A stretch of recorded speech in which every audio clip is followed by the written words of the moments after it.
സങ്കീർത്തന പുസ്തകത്തിൽ സങ്കീർത്തനം 129 Psalms 139 3.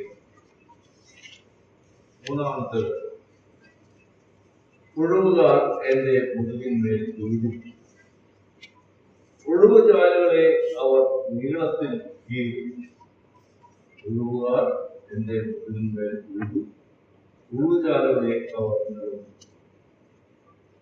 69 സങ്കീർത്തനത്തിൽ വായിക്കുക. 69 സങ്കീർത്തനം Psalm 69 verses 20-21. നിന്ന എന്റെ ഹൃദയത്തെ തകർന്നു, അനേകവും വിഷാദിച്ചിരിക്കുന്നു. വല്ലവരും സഹതാപം തോന്നുമോ എന്ന് ഞാൻ നോക്കിക്കൊണ്ടു, ആർക്കും തോന്നി. ആശ്വസിപ്പിക്കുന്നവരുണ്ടോ എന്നും നോക്കിക്കൊണ്ട് ആരെയും കണ്ടതാണ്. അവർ എനിക്ക് തിന്നുവാൻ കയറ്റുന്നു, ദാഹത്തിനെ അവർ എനിക്ക് ചോദിക്ക കുടിക്കുവാനാണ്. അവന്റെ കർത്താവിനെ കുറിച്ച് ധ്യാനിച്ചുകൊണ്ടിരിക്കുന്ന ഈ സംഭവത്തിൽ നാം വായിച്ചതായ ഈ രണ്ട് വേദഭാഗങ്ങൾ കർത്താവിൻ്റെതായിട്ടുള്ളതായ കഥാനുഭവങ്ങളുടേതായിട്ടുള്ളതായ പാരമ്പര്യമാണ് നമ്മുടെ അതികഠിനമായ പാരമ്പര്യം. ഒഴിവുകാരന്റെ മുതുകിന്മേൽ ഉഴുതു, ഒഴിവ് ചാലുകളെ നീളത്തിൽ കയറി ആദ്യമായി നമുക്കറിയാം. പീലാത്തോസ് പല ഒരു ഇതിൽ ഞാനൊരു കുറ്റവും കാണുന്നില്ല പറഞ്ഞു. എങ്കിലും നിരപരാധിയായ അവനെ വിട്ടയക്കുകയല്ല അവൻ ചെയ്തു. അവനെ കൊണ്ടുപോയി വാറുകൊണ്ട് നിർമ്മിച്ചതായിട്ടുള്ളതാണ്. യോഹന്നാന്റെ സുവിശേഷത്തിൽ വാറുകൊണ്ട് അവനെ കൊണ്ടുപോയിട്ട് വാറുകൊണ്ട് പടയാളികളാണ് ആ കർമ്മം ചെയ്യുന്നത്. നമുക്കറിയാം, റോമൻ നിയമം അനുസരിച്ച് വാറുകൊണ്ടടിക്കുന്നതായ ഒരു മനുഷ്യനെ കമഴ്ത്തി കെടുത്തി അവന്റെ പുറകിൽ ആ വാറ്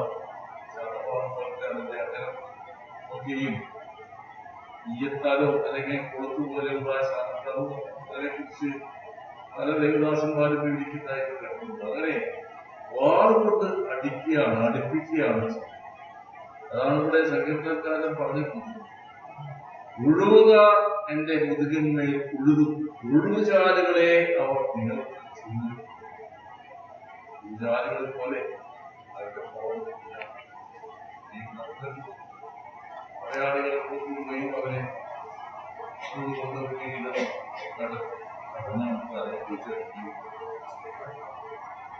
ആ 69 സങ്കീർത്തനത്തിൽ വായിച്ചതായ കാര്യം നിന്ന എന്റെ ഇതൊന്നുമല്ല കാര്യം. ശരീരത്തിന് ഏറ്റതായ ക്ഷേത്രത്തിൽ അവരെ പരിഹസിച്ചതായ പ്രയാസങ്ങൾ ഇന്ന് എന്റെ ഹൃദയത്തെ തളർത്തും. ഞാൻ ഏറ്റവും വിഷാദിച്ചിരിക്കും. വല്ലവരും സഹതാപം തോന്നുമോ എന്ന് ഞാൻ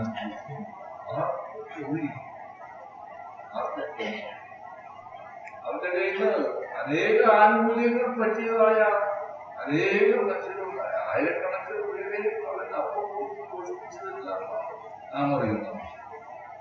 തനിക്ക് ദാഹിച്ചപ്പോഴേ അവരെ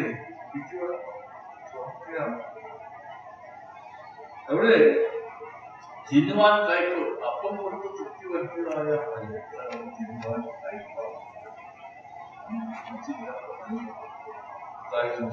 അവിടെ നമുക്കത് കൂടുതലായിട്ട് വിവരിക്കാൻ ഈ സമയത്ത് സമയമില്ല. എങ്കിലും യാതൊരു വല്ലവരും സഹതാപം തോന്നുമോ നോക്കിക്കൊണ്ട് ആർക്കും തോന്നി. ആശ്വസിക്കുന്നവരുണ്ടോ?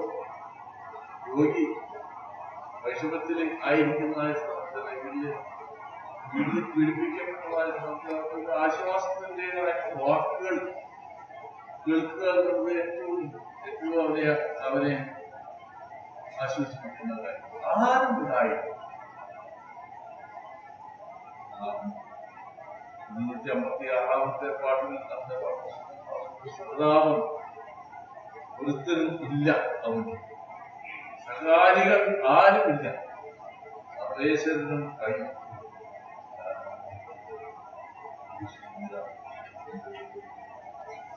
നന്ദിരിമയിൽ കയറി പോകുന്നതായ നമ്മുടെ പാർട്ടികൾക്ക് വേണ്ടി അനുഭവിച്ച പ്രാർത്ഥനകളെ കുറിച്ച് ഓർക്കുക. നമുക്ക് വേണ്ടിയിട്ടായിരുന്നു അവൻ അത് സഹിച്ചത് എന്നുള്ളത്.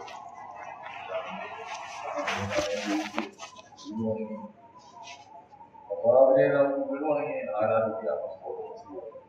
അവൻ മുഖാന്തരം നമുക്ക് ഒരുക്കിയിരിക്കുന്ന വലിയ ലക്ഷ്യം അവൻ പരമയാഗമായി തീർന്നുകൊണ്ട് നമുക്ക്